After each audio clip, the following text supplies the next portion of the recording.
everybody, Edo here, and I am about to review a game from Blue Orange. But before I do, I just want to let everyone know that recently Blue Orange asked me to do an overview of 3 games for virtual booths and cons for them. I've known them for a long time. They're local to the Bay Area. And for it, they didn't want it in my normal zone. They wanted to have a Blue Orange banner behind me and have tons of Blue Orange games, and there'll be a picture of it. And so they sent me all these games, none of which I had played, or almost none of which I had played. And I was like, can I review these? And they were like, sure, which is great. So, the review you're about to see was not paid for, though I was paid for something else from Blue Orange, and it included a mountain of games, which I'm now reviewing. So, let me jump in.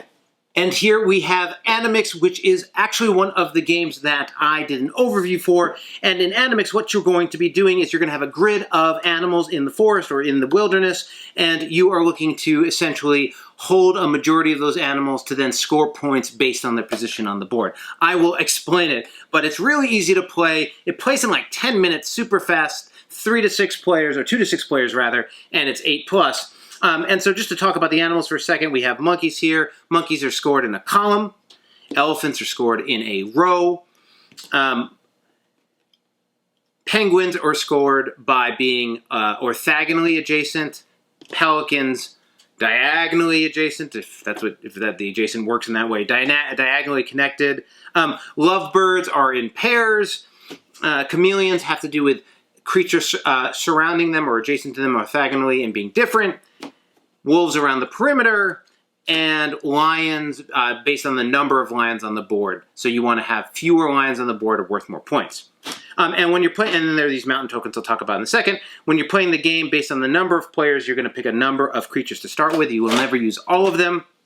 And for the sake of simplicity and doing this quickly, in a 2-player game, you'll select 3 creature types or animal types, and you do a 4x4 grid. So if I say I'm going to take monkeys, penguins, and lovebirds, okay? So I'll take these other ones get set aside in the box, and the way they score it does impact the game. So it is interesting. We're going to do a rapid shuffle here, hopefully get to a pretty good variance here, but I don't know, probably not. Let's just do a couple more of these. Spend a little bit more shuffling in your actual game, but we are on camera. Okay, so what you're going to do is you're going to use these and you're going to set up a 4x4, again, based on the, oh, goodness, I'm going to adjust a little of this. Based on, this is why you don't shuffle so quickly. Based on the, it's fine. Number of players, again, you're going to have a different size, 2-player 4x4, but they can get a lot bigger. And here we go. 1, 2, 3, 4. All right, so here we have a 4x4 grid. Once you have this, you are then going to deal each player 6 cards. 1, 2, 3, 4, 5, 6. 1, 2, 3, 4, 5, 6. And then any extra cards you're going to put aside without revealing. So, how do you play the game? Well, in your hand you have 6 cards, and on each turn you have one of 2 actions. One action is if you just take one card and you place it face down in front of you into your pile, which will be important at the end of the game. Or the other is you're going to take a card to replace a card on the board, and then the card that's replaced goes onto the board, and the card that you've taken goes face down in your pile. You also then put a mountain on that card and it can't be moved. Okay, so what are the face down cards? Well, at the end of the game, because every round you are putting down a face down card, what you're looking for is you're going to use those cards to signify the majority creatures you have. So once you have all these cards face down, let's just say I had this, flip it over, I've got 2 monkeys, but I've got 4 penguins. So if I have the most penguins, I will score penguins on the board. If I have tied with another player, we're going to split, rounding down. More relevant with more players than 2. But certainly can still happen. Now, the thing is, like right now, if I just discarded my hand, I've got 4 penguins. I'm pretty sure I'm going to win the penguin majority, but right now, penguins aren't worth anything on the board. So, how are penguins scored again? They are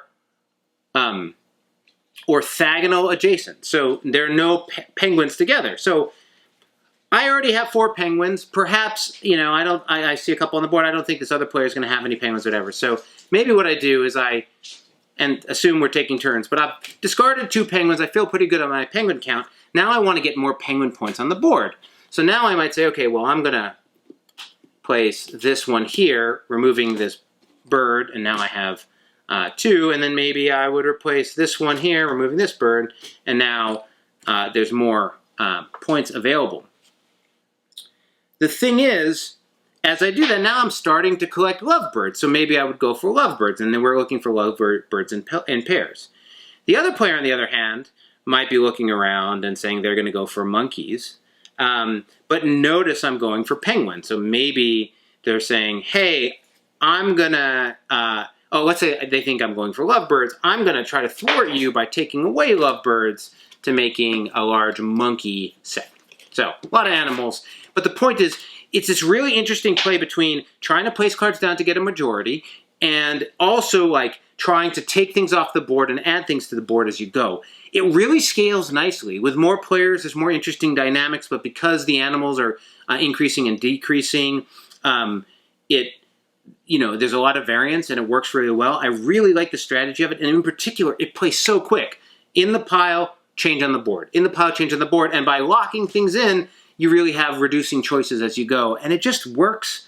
I think the only quibble I have is not everything scores exactly the same way. Like lovebirds, you get 4 points for each pair, but monkeys, it's 2 points for everyone in the column, and there's a couple, and lions score a little different. But it would just be nice, I think, with a little UI, and it's so pretty, these cards, but I would have loved a little monkey with a little 2, lovebirds with a little 4. Having to go back to the rules each time isn't great. I think even they could have made a reference card that would have made it easier than going into the rules for everybody, because when you're playing, it's becomes sort of relevant because it is who had the most points at the end of the game.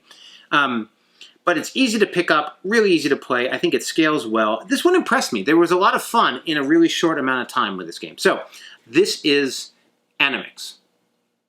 Hey everybody, Edo here, and thanks for watching Gaming with Edo. Reviews over here on this playlist, League and Insider videos over here on this one. Subscribe, share, all that good stuff. But most importantly, play some great games.